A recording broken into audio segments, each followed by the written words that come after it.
This episode is brought to you ad-free thanks to all of our wonderful patrons. You can get tons of exclusive content and help us keep the show going by joining at patreon.com/shonenflop. And welcome to this episode of Shonen Flop, where we talk about manga and shonen jump that didn't make it big. I'm David. I'm Jordan. Next week, we'll be covering Demon's Plan. If you'd like to read along with us, be sure to join the discussion in our Discord and submit your 6-word summary. You can find a link to the Discord in our episode description and our website, shonenflop.com. But this week, we are talking about, Jordan, how do you say this word? I believe Champ Agni. Champ Agni, yes. Oh man, I know that's like when your coach talks to you when you're in pain. But I am not in pain because we are joined by the wonderful Dino. Hello. Hey! Dino, thank you so much for joining us. Do you mind telling the audience a little bit about yourself? Thank you for having me. I am Oni Dino. I'm a Japanese translator. I'm also localization producer at a company. I guess I can say my company. I work at Marvelous Exceed, Ooh, doing a whole bunch of stuff there.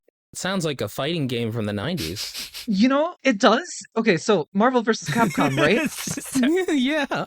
Marvel vs. Capcom starting off, it would always say like Marvelous or something like that. I don't remember. Oh, no, it wasn't that. Okay. Oh, I've totally screwed this up. When you would do like a certain good attack or something in those games, like maybe it was even Street Fighter versus X-Men, but you would do a good attack and it would go Marvelous, but like it wasn't related to our company Marvelous. Just a total coincidence. Oh, you should sue him. Yeah. Retroactively from 30 years ago. Fun fact, did you know Capcom versus SNK was the first video game to have crossplay between two different consoles? Really? Yeah, you could play Dreamcast versus PS2 in Japan. Wow. Oh. But yeah, tell us more about you, Dino. Is there any series that you can talk about that you are actively translating or you've translated in the past that you really enjoyed working on?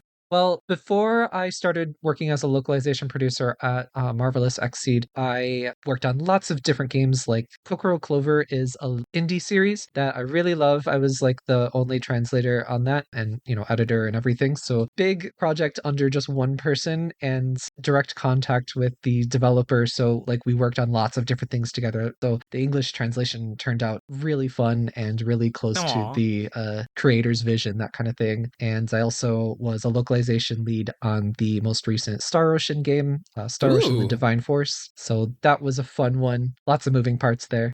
That's really cool. That is not like a small series. That's like... Big series for sure. That's definitely a series. I was just thinking how funny. So you're actually, I think, our second translator who's been on the show. The first one is Stephen Paul. And I was thinking how your name is Dino. And we made dinosaur jokes, of course, during the warm-up audio. But his name on Instagram is like Translator Rex. Oh, yes. Total coincidence, though, because Dino is pronounced Dino and it does not come from dinosaur. I have to always like tell everybody that all the time. He's like, motherfucker, I told you not to talk about dinosaurs this episode. Whenever I hear people being like, wait, Dino is pronounced Dino, not dinosaur, I'm always like, so you didn't listen to my old podcast, did you, bitch? I fucked up. No, you're good. Nobody should listen to it. Oh. All right, we need to change the topic. Let's get into learning about the manga details. Jordan, you mind telling us about the two people that created the series? Well, the writer here was Araki Joe, and the author's other works include, well, it seems like he's done like a shitload of stuff, like over 20 fucking series, and a lot of them are hospitality. So, you know, I gotta respect this guy for taking on a topic that like most mangaka don't touch and, you know, seemingly are not good ideas. But hey, it doesn't mean he can't make them work. He did the Sommelier series, the Bartender series, the Airport series, which is just about airport staff, and the Hotlier series is how it is, which is a hotel staff manga. Oh, and he did Niragi Kiyomaru, which is 5 volumes about a swordsmith, which seems more in line with manga. But hey, you know, just because these don't seem like good ideas doesn't mean they're not written well. You know, maybe this one. Anyway, Jordan's about to give major spoilers of his thought on this series. 7th time is a charm. yeah. Yes. The artist's name is Kenji Nagatomo. He was an assistant for Masanori Morita, who has done a lot of things that I don't know about, including Rokudenashi, Blues, Rookies, and Bashari Gurashi. I don't know them. The author's other works are Hotel Milk 2, which MaxyBee says is flop eligible. It's Hotel Milk, which was 2 volumes, Jordan. You're saying it like it's a sequel to Hotel Milk. Oh, Hotel Milk 2, Milk Harder. But yeah, it's about a guy from a bodyguard service who gets hired to look after a mafia boss's daughter, blah, blah, blah, blah, blah. But it's apparently it did pretty well. Oh no, it didn't do very well. Oh my God. Jordan's not as coffee yet. Yeah. Apparently, he did Bartender as well, which was a big hit. So these guys have worked together. Yeah, and Bartender has an anime, and I think it's getting a remake. So something clearly clicked here, you know, like with that series, you know? And then how long did this series run for? Well, this series ran from April 18th, 2018 to March 6th, 2019. Didn't really replace anything, and nothing really replaced it because it's from Grand Jump, which is apparently just weird like that. Yeah, MaxyBee was noting that you may be thinking that it's weird for us to say that, but apparently the manga just kind of does whatever it wants, and sometimes it has new series, sometimes it doesn't. It just kind of just does whatever the fuck it wants because it's a manga magazine for old businessmen where they don't really care. They've lost their zest for life. Yeah. It was published as part of a spring campaign in 2018. Shueisha was trying to launch 40 new series. Jesus. So that is, that's Jesus. Oversaturating your market always works, right? Look at Star Wars. And I have not heard of any of these, so I assume Except none Haikyuu.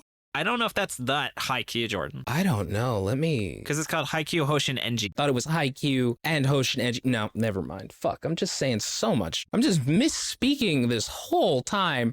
It's okay. But yeah, this got 15 chapters over 2 volumes. What a 15 chapters it was. So why don't What a 15 chapters they were. So why don't we get into about the manga and find out what was in those 15 chapters? All right. I hope you guys like champagne. That's the plot summary. Bye. No, I'm just kidding. 2 old guys are at a club with a sexy hostess named Emma. One of them throws a temper tantrum that one of the champagne bottles brought to him was a fake. Unable to handle the blow to their club's reputation, Emma is tasked with proving it's real. While falling asleep in her European history class, Emma notices that her teacher, part-time lecturer Shunsuke Sakaki, is kind of an expert on French history. So she makes him buy lunch for her and her weird friend Rin, who just knows an insane amount of champagne trivia for some reason. Emma makes Shunsuke pretend to be a champagne critic with Rin there to help, and they use the power of champagne to repair the relationship between the old men. Next, you're gonna hear next a lot here, by the way, because none of them really connect to each other. None of these, yeah. Yeah, it's like a bunch of vignettes. Yeah. Next, an old rich lady is mad that her son is marrying a poor hostess, so she pays her 20 million yen to just go the fuck away. The hostess returns the money, reveals that she's pregnant, and gives her champagne that the main characters helped pick out, which earns the old lady's respect. Then Shunsuke meets an old friend who became a rich but lonely crypto bro, like literally got big in cryptocurrency. So Shunsuke drinks champagne with him that is so rare that money can't buy it, showing him that, you know, money isn't everything. And his friend thinks that's cool. Unfortunately, the crypto bro has been doing illegal money things, so Shunsuke has Winston Churchill champagne with him to cheer him up before he goes to jail. Shunsuke then invites him to drink with his friends, but he ends up dying in a car accident on the way. Oh no. Big sad. Yeah, Popcorn David. He died just like Winston Churchill. It's very poetic. That's exactly what happened, yeah. Driving a sports car. Next, an old teacher is being threatened with divorce by his much younger wife, who was his ex-pupil because he's so obsessed with economics. He doesn't even remember what champagne he was drinking. He calls the main characters in to help figure it out, but it turns out it was just the champagne they drank when he proposed to her. They didn't need to help him at all. He just, while he was drinking again, he just remembered. Yep. Next, Emma meets a cute guy and falls in love with him, so she buys champagne to drink with him. Unfortunately, she finds out he's already married with a kid, so she just drinks with Shunsuke and Rin instead. Yeah, that's the whole fucking plot. Yeah, fucking stupid. Then a famous offer asks Shunsuke to appraise champagne that his mom gave him before dying, and he uses symbolism to prove his mom actually loved him. He repays Shunsuke by letting him live in his grandpa's mansion that's getting torn down in a year, and the girls start a bar out of it. Next, 3 successful brothers walk into the bar and argue about which champagne is better, so Shunsuke gives them each champagne and reveals he has bamboozled them. Oh my god, he bamboozled them. What fucking prank of the year, bro. Boom. And that they actually got their brother's favorite drink instead. This repairs their love. Oh. Next, the salary man is sad because his coworker got mad at him when he coughed during a champagne toast for their boss. That motherfucker. Shinsuke drinks champagne with him and makes him realize his coworker tried really hard to set that up, which fills him with determination. Yep. Fucking Undertale reference. Just Undertale, yeah. Then a guy missed his entrance exams to help an old lady who died anyway, and because of that, he couldn't get into the school he wanted to, ruining his life, and has to go to the school that the guy teaches at. Yeah. Just to fucking absolutely dunk on how shitty a professor he is. They talk all the time about how Shunsuke just teaches at like a really shitty school. Hey, there's nothing wrong with community colleges. Hell yeah. I'm not saying that. The manga's saying that. His friend just got on the train instead and is now a rich doctor. They drink champagne together and he can't hide his jealousy, which sends his doctor friend away in tears. Shinsuke talks to him and they bring him back, where his friend reveals he felt bad about leaving that old woman to die, so that's why he became a doctor. And their relationship is repaired again. Thank you, champagne. For the magic of champagne. Popcorn, Dino. Next, Shinsuke is on TV talking about champagne for some reason when he gets a message from an ex-girlfriend to meet him somewhere. Instead, her mom showed up, said her daughter had to leave quickly, and gives champagne to Shinsuke. Oh. Turns out, her daughter has cancer and is going in for a vaguely defined surgery.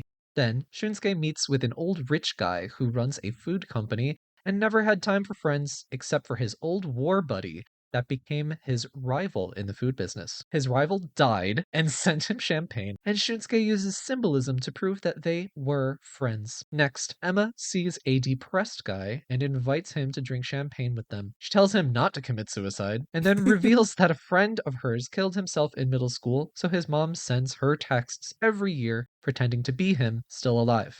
It was so fucking weird. Yeah. I don't think she's handling that well at all. Like, I get it. Like, that is a horrific loss, but I don't think she's getting the support that she needs to make it through there. If that's what she's doing. Oh. I was going to say, yeah, if you're sad, just bring champagne and it fixes your issue. Yeah, they should give her champagne. Champagne for the pain. Yeah. Champagne cures all. Next, Shinsuke learns that his deadbeat dad is dying. But when he learns that he left him champagne, Shinsuke uses symbolism once again to prove that his dad loved him. Finally, it turns out that no one knows who the fuck Rin is. Emma was just like vaguely hanging out with her. She doesn't even go to their school. Yeah, she like met her that day. Yeah, met her that day, like right before they went and had lunch in the very beginning chapter. So, using symbolism, Shinsuke goes to France. Well, actually, he uses a plane to go to France, but anyway. That's the name of the plane he took. The symbolism. Yeah. A symbolism.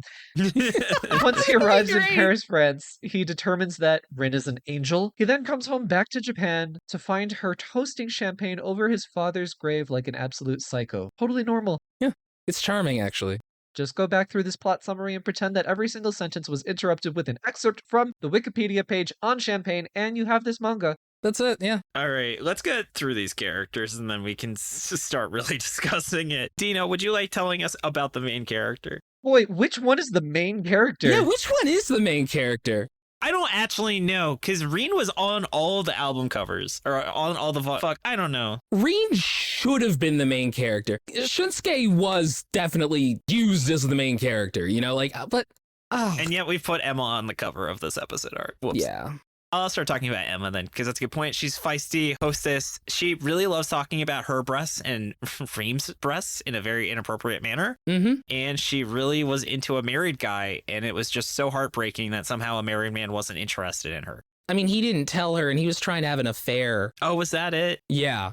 Oh, well, fuck that guy. She didn't know that he was married when they started like seeing each other. You know what? That's fair. That's fair. But also, she's working at a hostess bar, right? You're not supposed to fall for your clients. There was no commentary about like how people who work at hostess bars are exploited, and there was just nothing there. It was just like, oh, I like this guy. Oh, he's actually got a wife. Well, champagne. End of chapter. Basically hit on the Hooters waitress, and then...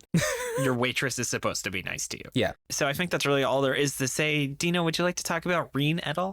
Sure. So Rin is quiet and shy, has really, really short bangs. She disassociates a lot. She's the expert on champagne and wine, I suppose. The series forgets about her. Like, I don't even know if she's in every single chapter. She's not. She's definitely physically portrayed because she's a cute design, but she's like on all the cover art, all the key art. I have no idea what the point of her is. And as we find out at the end, she's actually an angel, but there was no setup for that payoff.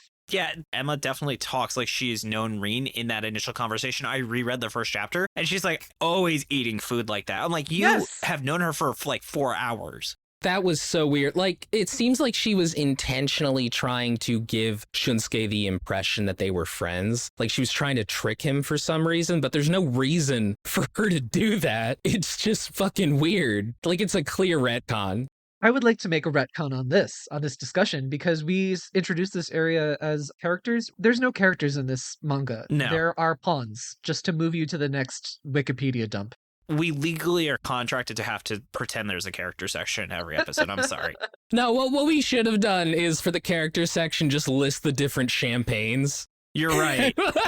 Tucker has actually given us a pronunciation guide for every champagne discussed by this. God damn. God bless you, Tucker. Tucker actually speaks French, which is really cool. God. Tina, for reference, we have two people who help on the show. MaxyBee, who is like a manga researcher historian, provided all that additional research in that first section. And then Tucker helps us with understanding pronunciation. Since he actually speaks French, he really had a great time, not only showing us the Japanese pronunciation, but the French pronunciation as well of the different terms that are used in the series. Thank you, Tucker. Thank you, Maxi. I think you also are the first guest to have thanked them so directly. Thank you, Tucker and Maxi, as well. I just want to be on record. But we do have one more character to discuss. So Jordan, do you want to tell us about the Professor Man? So here's the thing about Shinsuke Sakaki. I'm not sure if he is the main character, but he's definitely the author insert. Yeah. He's like a poor dude who's like just a nice guy, you know? And, you know, he's a part-time lecturer. He somehow winds up on TV at one point, and they don't really... It could have been like local access TV, where it's like maybe 500 people are watching it. Still, they don't make a big deal about like any of the plot points in this. Things just happen. Yeah. He also at one point just like, yeah, I'm going to go to France. And he gets on a plane and flies there. It's like, dude, I thought you were broke. He lives in like a fucking shack. Yeah. And you can solve these issues by going like, oh, I borrowed it from a rich guy or something, or oh, whatever. Like, but you didn't. One line. You just need one line. He could have been like, I finally used my father's money I thought I would never use. Because he hates his father. So he'd be like, he had like money from his dad he refused to touch. Right. His father had just died. He could have just been like, well, thankfully I got that inheritance. Like, I don't know, just something. But he went to France and came back, and then he like literally dies the day he came back. Did he? I'll be honest, I have no idea. Don't stress it. The translation was also not very good. We'll talk about that later. Yeah. Something about Shinsuke is that he's a European history professor. Supposedly, he doesn't actually know that much about champagne, and that's why he had Rin with him. Rin does nothing, by the way. Like, she doesn't actually help him. She corrects people who are calling champagne champagne. That's most of what she does. Yes. And soon, Shinsuke seems to actually, in fact, know a shitload about champagne. It's not really explained that much. It's just, damn, he did research off camera. Wow. He spent a lot of time reading Wikipedia articles. He did. He knows a lot now. Like, there's all this shit about grapes that he says. Where I'm just like, all right, man. How did you know this? Your whole thing is that you don't know this. That was the whole premise. So I think the last thing is just there's a collective of kind of a blob of different boomers that just made me say, wow, I really fucking hate boomers. Yeah. There's like the hostess club lady, God. the painter guy, all of these generic old people that are like 60 plus that can afford to drink champagne. And they're all like the fucking, remember that professor with the divorce? Ugh. Oh, yeah. He's like, I'll get you into the restaurant, but I'm not going to pay for your bill, even though you just spent probably days researching for me and helping me not get divorced. Like, Yeah. that is peak, like, fuck you, boomer. No, fuck that guy. And seriously, like, they're like the old guy who gives Shinsuke a place to live. It's like the shittiest place. There's not even a bathroom in his apartment. I totally forgot about that. It's like exposed to the elements, you know, like just on the roof, like a shitty little shack. Like, are you serious, man? This is like a subhuman place to put a guy. What is wrong with you? I don't think it's zoned for a human to live there. No, it's a shed. Shinsuke is just like depicted in the art with a smile, like, just happy to be here. All right, but you know what? I'm just happy to talk about this series with two fantastic people. So shall we get into why it failed? Yeah.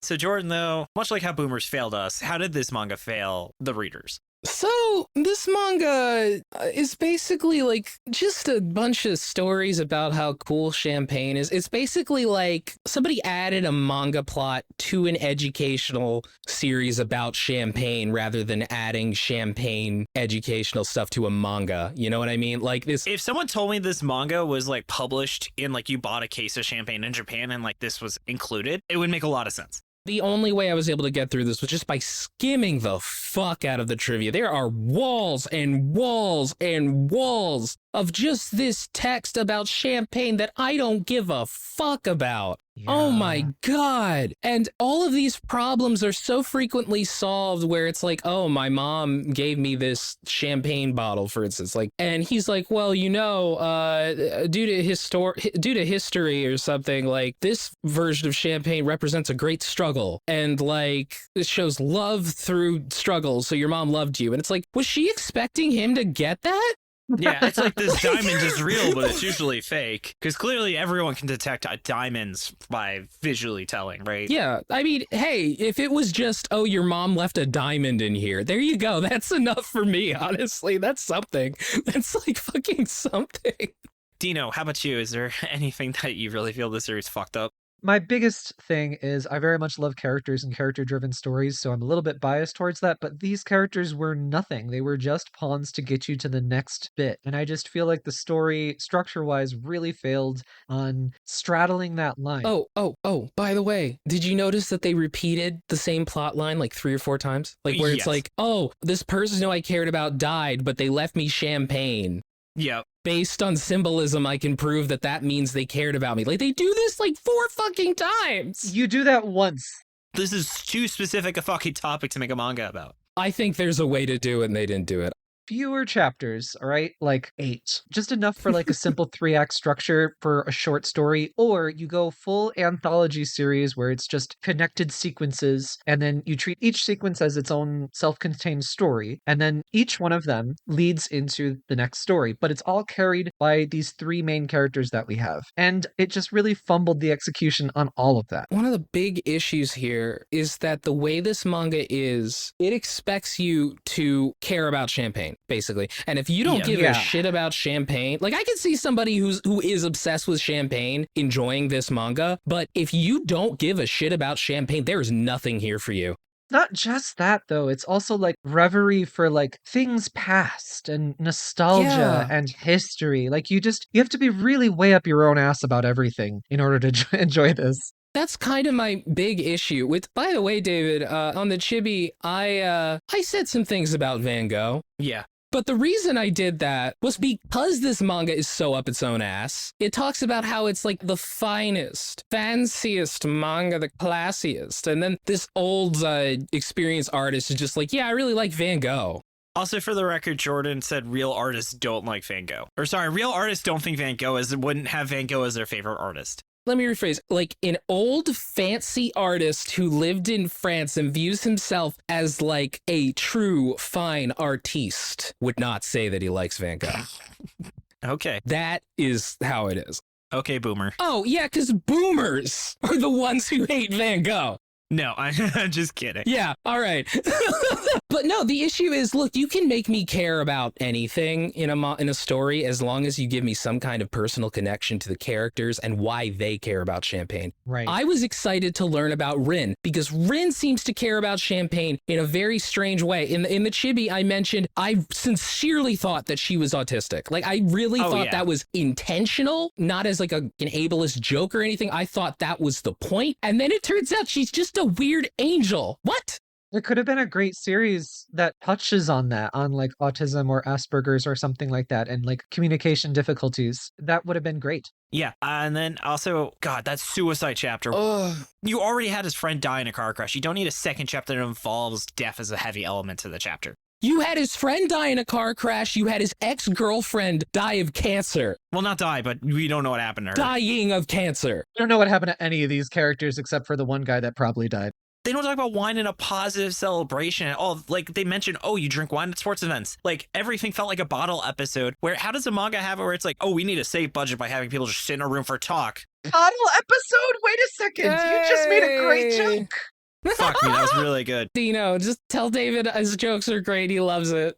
I'm so far up my own asshole, I would drink champagne. But that's the thing is, like, yeah, they just sit and talk for the whole time. And it's so much text. I just started, like, reading, like, maybe 2 text boxes per page. And, like, Rachel was watching. She's like, how are you reading this fast? And I was like, oh, it doesn't matter. I'm not actually reading this text. Because it didn't. It's nothing. You could skip so much of this. You lose nothing. Each one of these chapters could have been at least half the length. Yes. And then my last note is also, I struggled to tell the old men apart. I actually do not know if those guys from the first chapter showed up again or not, because there were so many generic old people. I don't know either. It just feels like the characters and everything were just a complete afterthought. Like that plot line with like the three brothers who, oh, they don't like champagne, but they're all fancy. All the old people in this are so fucking rich, and they're such like, oh, they're so great, you know, David. Like they really worked hard as kids, you know, not like these young people. They don't get it these days, you know. Yeah.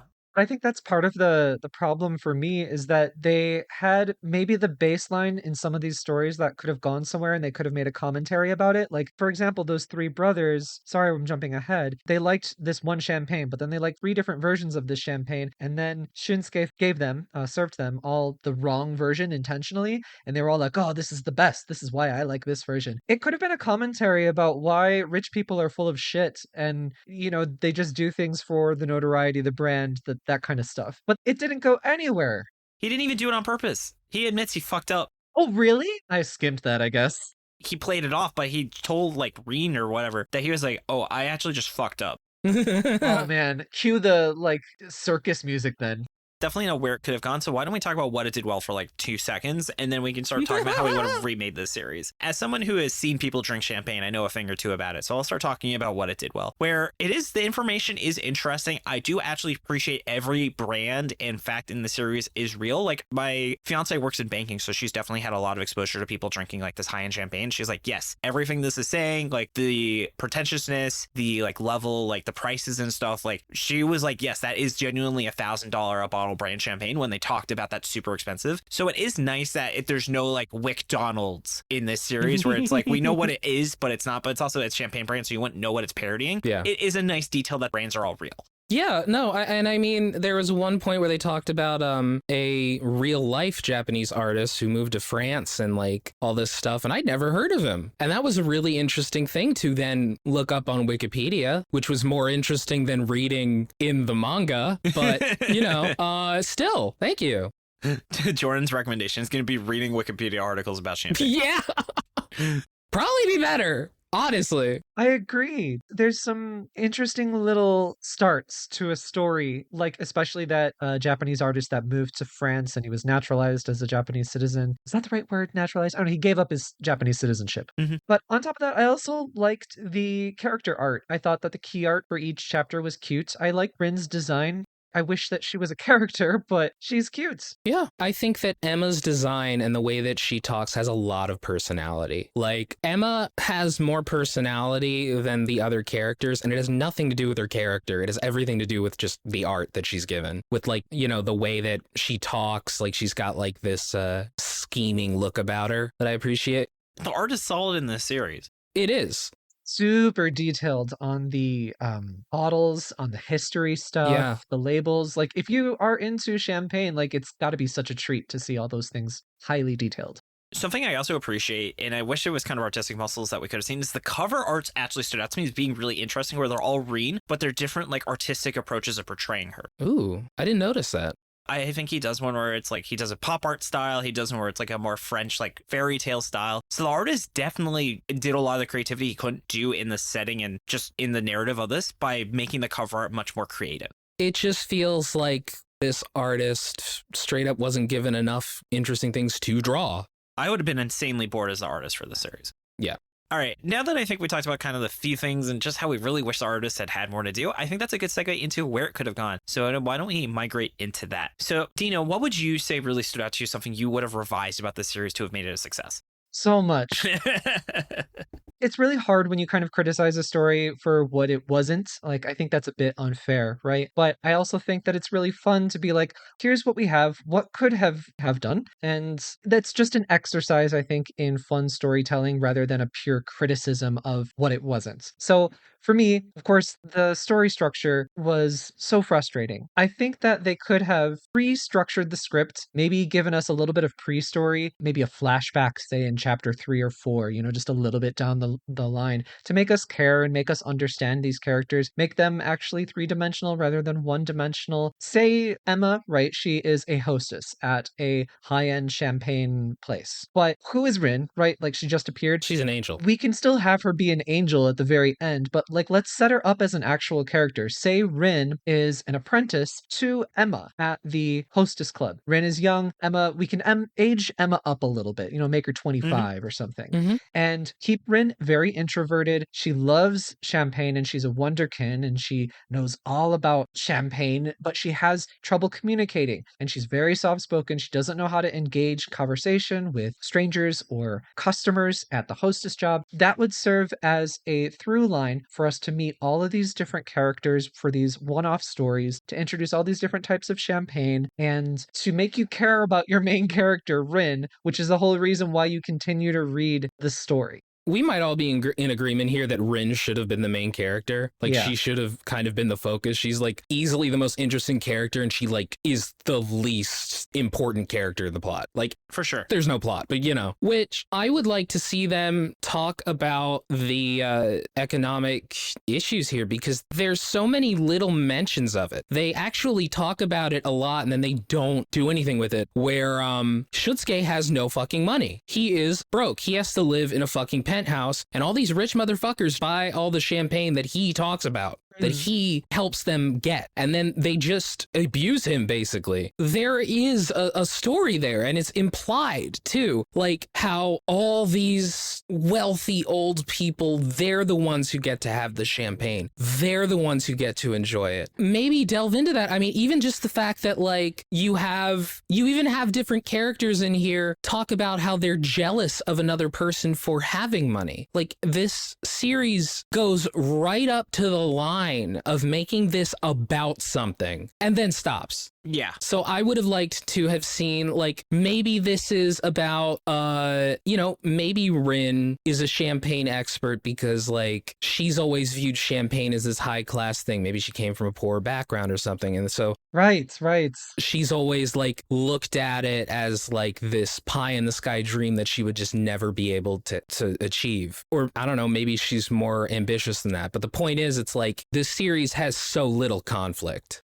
Exactly. There's no tension. There's no narrative tension. Like, just you talking about that, it made me think, like, what if, okay, so Rin's from a lower middle class background and she's trying to work at the hostess club because you can make a lot of money there. And say she has a single mother, right? And they have to take care of her grandmother. So it's a house of 3 women, 3 generations. And that's the tension of why she has to stay in this job and why she can't lose it. And, maybe you have her conflict with some of the wealthy, shitty characters because it's a commentary on society and entrepreneurs and all their wealth shit. And that's why you care about Rin, because you want her to still have this job. Like, it writes itself. Also, like, I know people who have worked in, like, jewelry stores, for instance. They've told me about how it's like, it feels like cruel. Like, these rich people will come in and just on a whim spend more money than they made that entire month. And they have to handle that money and, like, put it in the register. I mean, unless they're stealing, which that's a whole other thing. But yeah, so it's like there is kind of this taunting aspect. And it's there in Champagne as well. Yeah, but the offer doesn't make the, like, older rich people seem antagonistic at all. They're just like, yeah, that's just how you act when you're a multimillionaire, right? I get the sense that we are supposed to respect these old people and think they are extremely wise, they are in the right. And they've earned it. They've earned it, and we need to idolize them. And, maybe we could be a little bit more like them. But, like, if you look at how they actually act and how they actually treat the people around them, they are pieces of shit. Like, that old lady that, like, becomes, like, this respected character. She shows up because she gives a hostess more money than she's ever seen in her life, which is nothing to her, in order to keep her from marrying her son because she's too poor to marry her son. And we are supposed to accept this woman as, like, oh, she just cares about her kid. And I'm thinking, fuck you. Like, you classist piece of shit. Come on. I don't even know what to add, because those are some really good points. I do think it would have been cool also to have built up that whole they're starting a champagne bar thing. Like, I think always base building is such a fun part of, like, video games. And that would have been cool. Just, like, see them take what they've learned from the host club and actually make what they kind of just kind of skip a bunch of that. Like, how did they even get customers in the bar? I don't know how those people found the bar. Right? I genuinely don't, because Shutsuke didn't even know it existed. Yeah, so I just think that would have been cool and be like, I do think the off did a pretty good idea of making the millennials talk like millennials, even though they're kind of like still respecting boomers, which is not what millennials do. But relatively speaking, for probably the offer being a boomer, I think he actually made them somewhat seem realistic as people. So I would have just liked to have seen like, yeah, man, show some fucking like late 20-year-olds trying to start a business and get into this industry that's run entirely by people that should be retired. So one last thing, by the way, is there's not a lot of visual metaphor in this series as well, which, yeah, I know Food Wars really pioneered it. Fuck it, just steal that idea from Food Wars and just be like, wow, drinking wine makes me feel like I'm in a castle or makes me feel like I'm flying and stuff. This artist is blatantly wants to draw things that are interesting and he can't because of how grounded the series is. Yeah, that's a great idea. No, you need to do something. Yeah, his talent is just wasted. Because they have to describe everything, and taste is such a hard to discuss emotion. Because I don't really know what it's like to drink champagne because I'm not someone who drinks champagne. I think they're less focused on the taste, though, and they're more focused on like the stories and the history. So The prestige of it, yeah. If that's the case, then just make a manga, make it an anthology series where we follow the characters in those little fucking Wikipedia blurbs. Like, seriously, they're talking about, like, Winston Churchill and how he liked this or whatever. Make a manga where Winston Churchill talks about fucking champagne, even just one chapter. Make this into, like, a wishbone thing where, like, every chapter they go into a new story. I completely agree. Ugh. All right, but speaking of a new story, why don't we get into miscellaneous thoughts? Yeah. So, Dina, what are some thoughts you've had that you feel like you couldn't fit into this recording yet? Oh God, so much. One thing I definitely want to touch on is the translation. Yeah. So being a translator myself, working in translation, editing, proofreading, project management, I've been sort of around the block on this. And of course, this is a fan translation effort, which means, quality can vary. And that's totally cool because this is people giving their private time to doing just a good deed for people so that way people can experience this in one way or another in their own language rather than Japanese. And so anyway, the translation quality on this is not very good. Character voice is non-existent. I was reading text bubbles and I was like, I don't know who's saying this. Unless there was the little visual key to show who is speaking this text bubble, there was no distinguished voice in how the three main characters spoke, which there always should be. So that was frustrating. I didn't read the Japanese version because I couldn't find it, so I can't definitively say that there were mistranslations, but there were things that definitely felt like mistranslations, things that were like overly direct, things that just didn't feel like people speaking. And my big advice to novice translators is if your target text doesn't sound like a natural sentence in your target language, you need to massage that text more so that way it sounds normal. And I think that a lot of novice translators have insecurity of deviating from the source text because they're not comfortable enough with it. That's totally understandable. And I just think that that's maybe what happened here because you can't break the rules unless you know them, right? So that's sort of what happens with translation. It's like jazz. It's like jazz. How poetic. I feel like every metaphor ultimately turns into being compared to jazz if you go down far enough. Yeah, just like jazz. That's a really great insight. Yeah.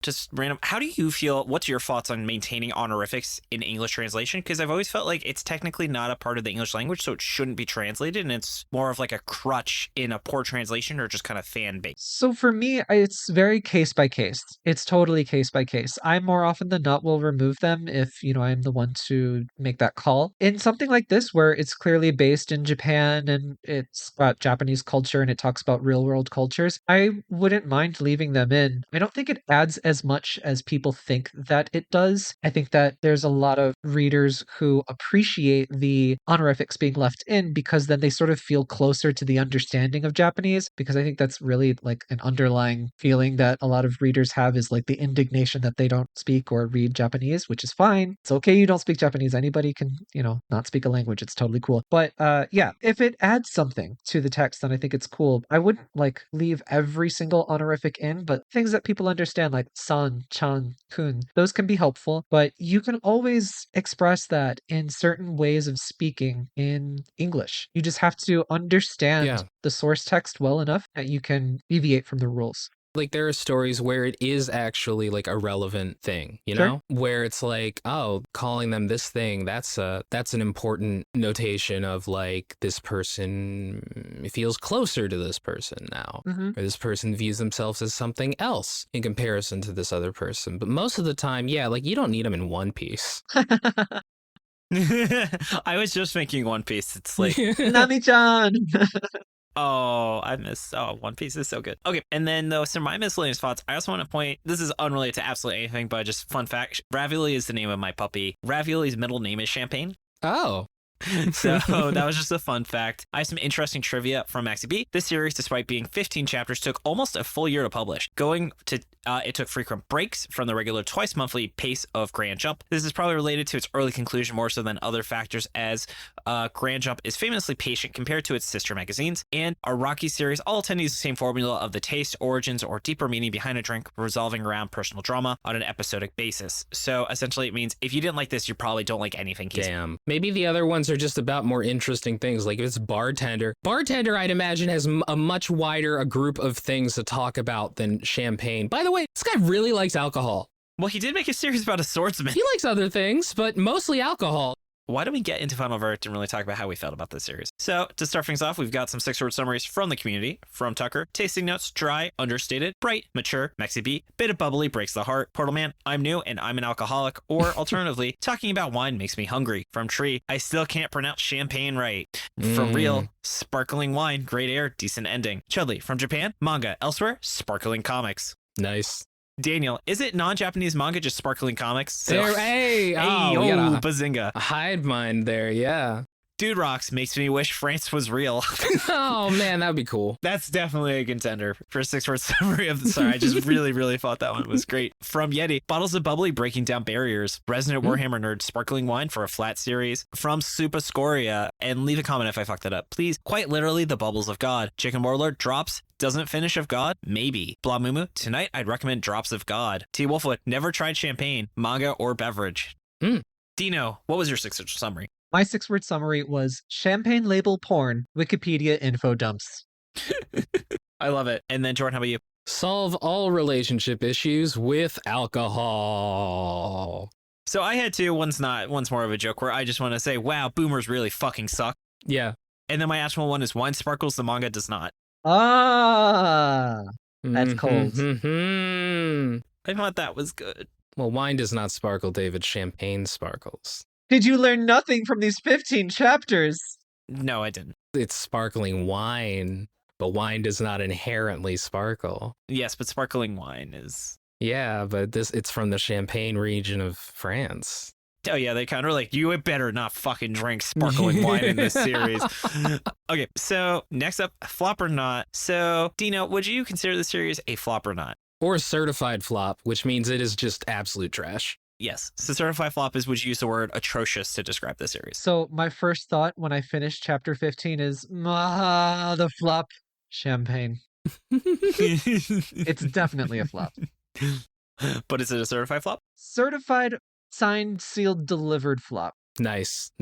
Oh God. How about you, Jordan? Certified flop. This was boring as hell. I don't care at all about anybody in here. This was nothing. God, yeah, this fucking sucked. All right, so since we all thought these were certified flops, Dino, what would you recommend someone check out instead? You don't need to read Champagne. You can just play Resident Evil Village instead because there's a vampire lady in that who makes wine. But I'm scared of that game. Oh, the Dami Mommy. Yes, they say her name like 3 different ways in the entire game, but I think nobody even noticed, so that's fine. No. How about you, Jordan? Literally just the episode of JoJo Part 4 where they meet Tonio. Oh, the cooking episode? Yeah. Oh my God. That episode alone just does everything this manga wants to do so much better. I think Araki made some short stories about him that you can also check out. They're both Araki. Yeah, but one's his first name, one's the last name. I forget who is his first and who's his last. Hence why there's zero relation. This one then, it's Araki Joe because Araki's, Jojo Araki's first name is Hirohiko. Oh my God, this guy's name is Araki Joe. Fuck. Oh my God. Shorn's having a breakdown. Araki Joe. Oh. My recommendation is make sure to drink some water. We forgot to talk about it, how this, I really feel like there'd be an awesome version of this manga that is this, but it's only about drinking water instead. Which is the Stay Hydration Club. That's what reminded me about the Tonio episode, because there is a part of that where it's just, this water's just so incredible. I also had another recommendation where I don't drink alcohol, which made this a very interesting manga for me to read. I recommend everyone go drink a Shirley Temple. I've converted a lot of people. Dino, have you had a Shirley Temple? I think so, when I was 8. Yeah, I was going to say, have you had a Shirley Temple in the last 25 years? I had a lot of those at my bar mitzvah. Oh, it's going to be one of the main drinks at my wedding. It's going to be probably a porn star martini or a Shirley Temple are the drinks of the wedding. Porn star martini.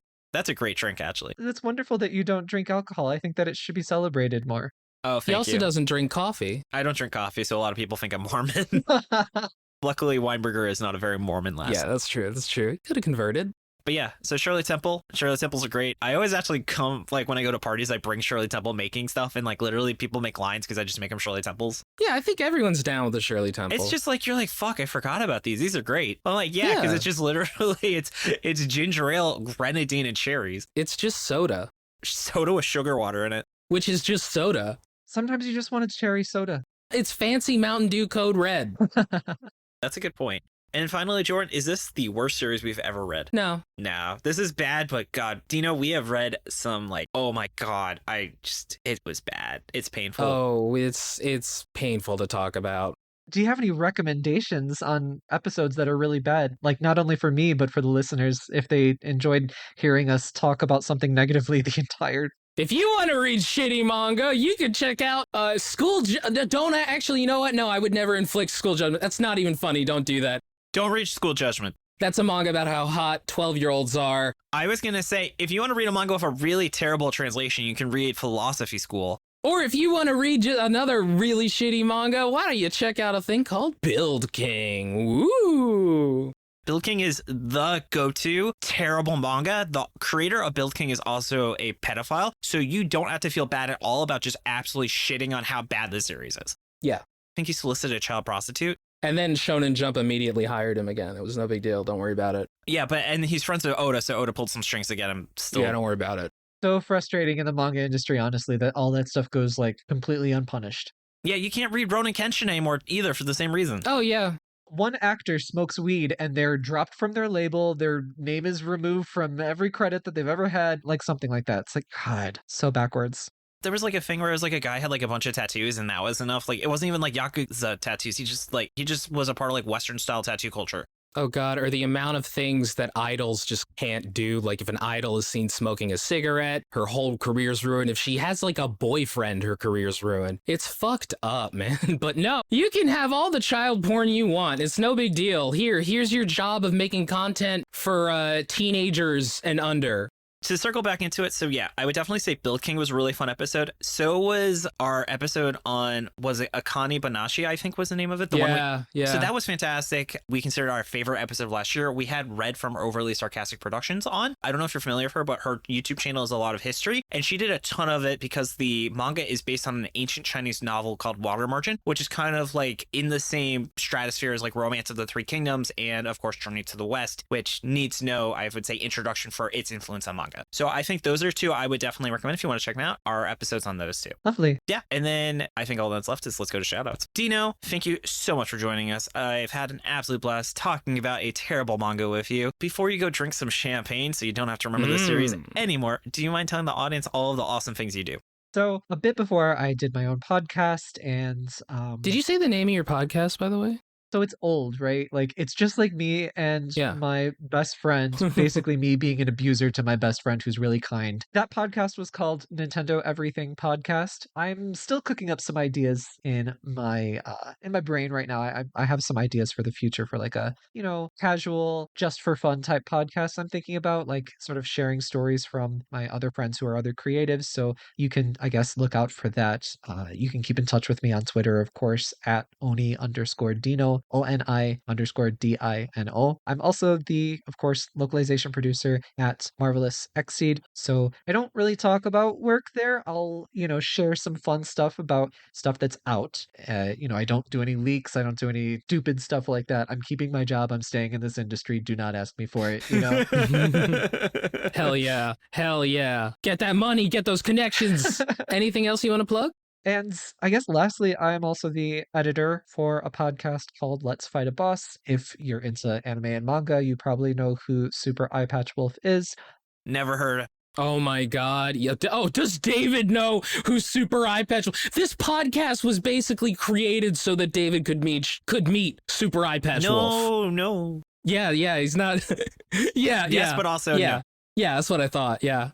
So I edit his podcast. That's awesome. So if you want to, you can go ahead and listen Hell to yeah. that. They refer to me as Oni on there, so just it is what it is. Oh, how dare they? I'm going to go tweet to Eye Patch Wolf right now and say, you buddy, you've been fucking up. I feel like Dino's just like slumping in his chair at the idea of me sending that, just tagging you in it. Tomorrow it's like Dino just gets back to us. Oh my God, I can't. Super Eye Patch Wolf fired me. Oh, no way. Because of your tweet. No. And now his podcast sucks No, he's scared of me. so much. Oh, he's scared of you? Yes, I'm much taller than him, so he's scared of me. How tall are you? Holy shit. How tall is Super Eye Patch Wolf? He's very short. That's the real thing. Oh, He's really? short and he's super, super tiny. No muscles. Oh, I could take him. Whoa. I wasn't expecting that. Just based on the picture he posted, I figured he like worked out a lot. That's interesting. Honestly, that's his friend. That's not even him. Really? No, I'm doing a bit. The accent's fake too. He's actually from Idaho. He just photoshops he deep fakes his face onto like his friend's body. Yep. That's a power move. Oh my God. Okay, but the real thing about that is I am taller than him, and he should be scared of me. You are an Oni and a dinosaur. Damn it. Jordan, What? God, What?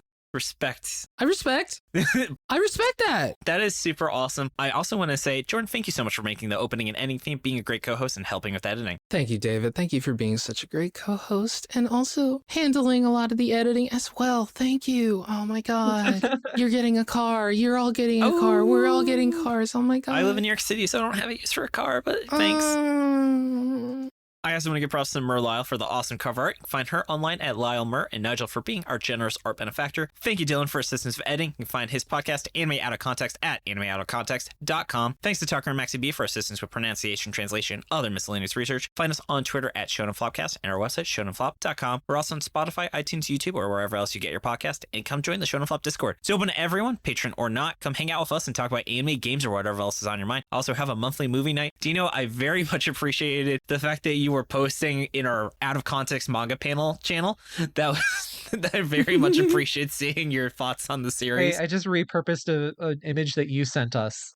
Hey, it's the little touches that matter. Oh man, there's one line in this manga where it's like, where Emma's just like, no dick is worth 20 million yen.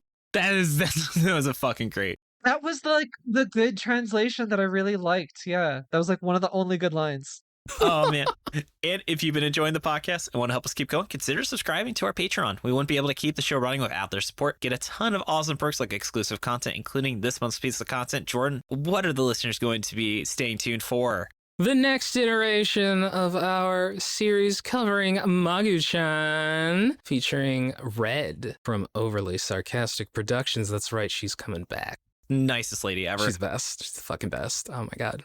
You could even be listening into our recordings right now or listening to our warm-up audio. You can find it at patreon.com/shonenflop. And on that note, I'm going to read some of our patrons. Kicking things off with the Chainsaw Man patrons, we have Dude Man Bro Guy. Hey, Rem's girlfriend, what plushie do you want that you don't have? And T-Root. Moving on down to the Ravioli tier, which is my favorite tier, where you get weekly photos of my puppy, Bernadoodle Ravioli. And that is Chris, Eva, Israfont, Josh Robinson, Karate Chopsticks, Rachel, my lovely fiance. We had a great time enjoying some bath bombs while we were in Philadelphia. Oh, and yeah, she pays for photos of her own dog.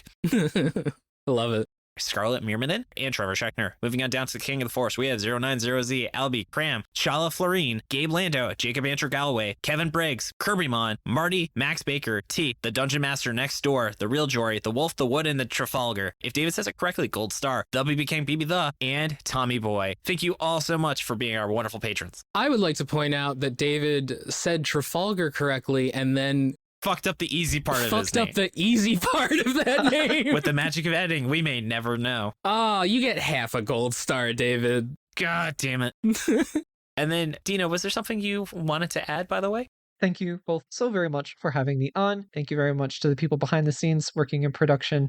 Oh, what a legend. He's desperate for Dylan to give him like a good edit here, you know? Yeah. And I respect that. I respect that. And I appreciate your thank you. You're very welcome. Thank you for coming on. Anyway, so I've been oil painting a lot more. Like the first time in like 10, no, not that long. The first time in like 5 fucking years, I've finally been able to oil paint. Man, it's nice. It's also frustrating as hell. But you can see what I've been doing on my Instagram, Jordan Forbes Art. Yeah. Love it. All right. Give me a job.